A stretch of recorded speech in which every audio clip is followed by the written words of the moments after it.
Hey everybody, it's time for another Mini Mondays, and today I'm going to be doing my top 5 inspirations. Now you might think this is a weird idea for a list, and admittedly it sort of is, but surprisingly I actually get asked this question quite a lot, in my live streams in particular, is who was your biggest inspiration, what made you want to start a YouTube channel, all that kind of stuff. So I figure I should make a Mini Mondays list just describing 5 of my biggest inspirations, not necessarily people who convinced me to make a YouTube channel, but people or things that just really inspired me to want to make movies or to, you know, be a better person, that sort of thing. So it's not all people, it's some things, but anyway, we're gonna get started here, so let's take a look. So number 5, I'm gonna start with the obvious one here, is Angry Video Game Nerd, aka James Rolfe. So James Rolfe has been a big inspiration for pretty much every single person who's ever made a video online in a show format. Anyone who's ever attempted to have an online show pretty much owes themselves to James Rolfe.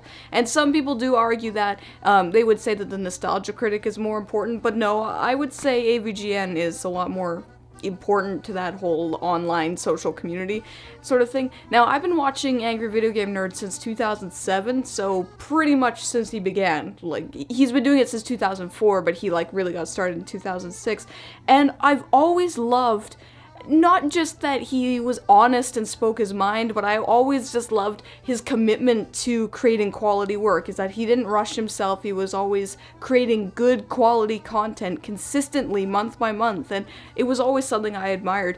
I also liked that people were finding him entertaining despite his rudeness. You know, like any other time of human history, I would assume that people wouldn't like the Angry Video Game Nerd because he's just so rude and disgusting, but I think like it was a right time, right place situation where he really caught on and really inspired a lot of people, so myself included. Now, there are some other online personalities who inspire me, but AVGN, aka James Rolfe, is the biggest one by far, because not only does he create AVGN, but he also makes a really good Board James and You Know What's Bullshit series. He does a great James and Mike Mondays. Mike Matei is sort of a, like an addendum to this, because Mike Matei does a lot of the work too, so I guess you could say he's half of the inspiration, but as in terms of his personality, of his work, his presence, his impact, AVGN, James Rolfe, is definitely one of the biggest inspirations for me, and definitely the biggest contribution to making me want to start my own YouTube channel. So yeah, that's number 5. And number 4 is the Kingdom Hearts 2 prologue. Now, a lot of people really hate this prologue, and I kind of understand why. I actually mentioned this a few times in my Kingdom Hearts live streams, and I'm sure I'll mention it again, but a lot of people don't like this prologue because it's way too long, it's slow, it just takes forever to get started. Now, I can understand why they would say that, but for me personally, I never played the first Kingdom Hearts game, or Chain of Memories at the time. The very first Kingdom Hearts game I saw was Kingdom Hearts 2. When I went over to my friend's house when I was 15 years old, his brother was like, "Hey, I bet you'd like this," and he showed me Kingdom Hearts 2 prologue, and at the time, I didn't know who Sora was, who's the main character of the series. I didn't know who Sora was, and this prologue, it just built all this mystery around Roxas and him not existing, and why Sora needs to exist and not Roxas, and basically having his life taken away from him. I'm giving you the super condensed version, but let's just say it is a lot more interesting than that. Considering I didn't know anything about Kingdom Hearts, I didn't know who Sora was, I didn't know any details about the story, the prologue, it was fascinating to me. It was so amazing to me that I bought a PS2 pretty much right away, and then I bought another one because that one, the shyster who sold it to me, was broken. But it was just, it really taught me how to effectively set up a mystery and intrigue and give you characters that you want to care about. Now, I had already been writing my first story for, maybe about a year at that point, but it was terrible, and it does still exist, but it was awful. So this was a really good way to teach me how to tell a story properly. And it was just, like, the atmosphere in it was perfect, the characters I thought were fun. I know some people don't like Hayden Pence and Olette, but I don't really care about them. But the whole organization mystery, the whole Diz thing, who the guy in the black coat is, it was just like this amazing mystery that I had no prior knowledge about. It set it up so well, and I instantly fell in love with the game. I said on the live streams that if I had played the first Kingdom Hearts before Kingdom Hearts 2, I honestly wouldn't be a fan of the series, I don't think. I mean, obviously I can't say for sure, but the first one is so weird that I probably would have been like, eh. But because I started with the second one, it made way much more of an impact on me than it normally would have. And then through the whole game, I was like, who's this Sora bastard and why is he better than Roxas? You know, so definitely a huge contribution for how to tell a story, how to set up a mystery, and also just in general impressed the shit out of me and made me get a PS2 as well. So that's number 4. Number 3 is Windows 3D Movie Maker. Now this was a Windows 95 application that came out in 1995, so a year after I was born. And it's basically just a 3D movie maker tool, so it gives you a whole bunch of assets that you can make really simple movies with, some pre-rendered locations and characters and props and stuff. And to be honest, it's a really primitive movie making tool. It doesn't compare to anything like Source Filmmaker or Maya or Toon Boom or anything like that. But for what it was, I thought it was really fun. I mean, keep in mind, I was a year old when it came out. So when my brothers had it and they played it, I played it too.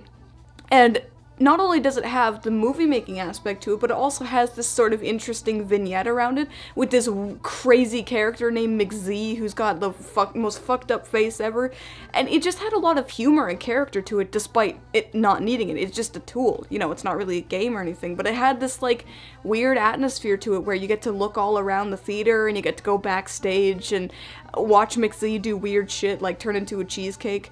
And then when you actually get into the movie making side of it, you just have these weird, scary looking characters that you can make do pretty much whatever, and these horrible, cheesy voice lines that just, oh man, just classic. And my brothers and I used to make videos all the time with the fat guy Bongo. They were always called the silent but deadly ones, where he would just walk around the scenes and just fart really loudly and everyone would die or like cars would explode or something like that. It's pretty immature, but we were really young at the time. So, but I always thought it was really interesting because not only did it make me want to make real movies that were not shitty 3D movie maker ones, but also it just gave me this really weird, interesting feeling about having, you know, you get to wander around the theater and go backstage and everything. That's like, I want to do that in real life. I want to go backstage and see how movies are made. So, in a way, it was sort of the precursor to my interest in filmmaking. Just, I didn't realize it for a long time because we were too busy making Bongo farts and everyone dies videos. Unfortunately, it's hard to play that game now because it barely runs on any Windows system. Because it's so old. I mean, you can get an emulator for it, but it always seems to have problems running, so it's like Kid Pix. It's a bygone tool of the past that nobody needs anymore, but it meant a lot to me, and it still means a lot to me now. So, that's number 3. And number 2 are actually a double whammy here, Trey Parker and Matt Stone. So, Trey Parker and Matt Stone, most of you probably know, but they are the creators of South Park and Orgasmo and Basketball and the Book of Mormon and some other stuff too. So these two guys are basically, they just kind of make whatever they want. Now, the reason they're a huge inspiration for me isn't just because of South Park, which is one of my favorite cartoons of all time, and also Basketball, which is not one of my favorite movies, but I do think it's a fun, dumb experience that's worth watching. It's that I really admire them for their commitment to their work, as well as the fact that they haven't let fame and success break up their friendship. In fact, that's kind of what Basketball is about, and it just feels a lot more real in Basketball because the two are actually best friends in real life. And I guess it's like, I feel like everyone who has ever made greatness in filmmaking always has someone at their side, and Trey Parker and Matt Stone, they're such an amazing duo. It's like everything that they touch turns to gold, in my opinion. But they stay humble. They're not like Seth MacFarlane, who just becomes a big egotistical douche when he gets successful and he just does everything himself. Now, Trey Parker and Matt Stone kind of do everything themselves, but they have the talent to back it up, and they're also very humble about it, which I appreciate. They focus 100% of their energy on their work, and they never try to steal the spotlight or anything. They're committed to what they made, and they're obviously passionate about it, and the fact that they've been doing it for like 25 years, and they still keep doing it consistently it's mind-blowing. You know, you always hear about these stories about famous best friends who break up and they have terrible relationships and everything, but Trey Parker and Matt Stone, they managed to remain together, a good relationship, as you know, as far as I know. I don't know them personally, but they managed to maintain a good relationship for all these years, and I just think that's something really admirable, that fame and success in doing the things that you dream about, the things that you love, doesn't automatically mean you'll have to hate each other in the future. So it might be a weird reason to admire someone. I mean, I admire their work too, even when it's weird, but it's just nice to know that not everyone has to be doomed to have a shitty relationship with their friends if they become famous or anything like that. So it's a little bit weird, but that's number 2. And number 1 is a Final Fantasy IX AMV set to the song In the End by Linkin Park. Now this is a really weird one, and actually this video was the inspiration for this video here, this Mini Mondays, because unfortunately the lead singer of Linkin Park, Chester Bennington, he died this past week. He committed suicide apparently. So I wanted to make this list just to sort of commemorate the impact that this song and this AMV had on my life. Now this might sound a little bit pathetic to some of you, but just hear me out. So when I was 6 years old, I was staying at my dad's apartment, and he was a big tech guy, and he really liked the internet and computers and everything. And I don't remember why, but he said, "Hey Rachel, come here and see this video."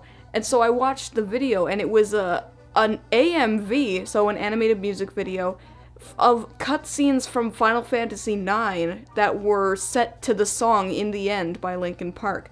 So I had never seen anything like it, and it literally blew my mind. Like, that was the second after I saw it, I'm like, I want to do this. I want to make something like this. Like music videos or movies or something like this. It had such a massive impact on me that when I found the video years later, it was made in like 2000 or something, so like 17 years ago. And I couldn't find it for a long time, but then when YouTube started, I searched a few years ago, like 2014, and I found it, and I shit my pants. I was like, it still exists, somebody still has this. The reason I think it's really good, I don't watch AMVs, so, you know, I don't know for sure, but the reason I think it's so good is that it's really well timed with the music, and that taught me how to time the music properly with your visuals, and that's always been a huge thing for me, is I've always loved well-timed visuals with, you know, it's timed properly with the percussion and the bass. It was just, it's kind of hard to describe, and it sounds dumb when I describe it, but it was just, I was so young and I had never seen anything like it, because the movies I had seen were all like Disney movies. They didn't really have any, they didn't really resonate with me all that much, but then I saw this and it was like, wow, you know. So In the End has always been one of my favorite songs because of it. And it's weird, the things that can inspire us, you know. You think back on your life and you're just like, it's like these things that seem insignificant at the time, they have these huge impacts on your life, and when you get older, you just go back and you think, like, you know, things that just didn't seem important at the time end up being the most important things of all. So I guess that's what this list is just celebrating the things that seem inconsequential at the time, but really they mean more to you than anything else really does. So yeah, those are my top 5 inspirations. I know this was a bit of a weird list, but if you guys have any inspirations for your work, feel free to post them in the comments. I'm curious to see. And yeah, I could hope that one day my work inspires someone the way that these folks and things inspired me someday. I know that's a lofty thing to say, but it would be cool to know for the future that someone was inspired by my work. So yeah, that's all I have to say about that.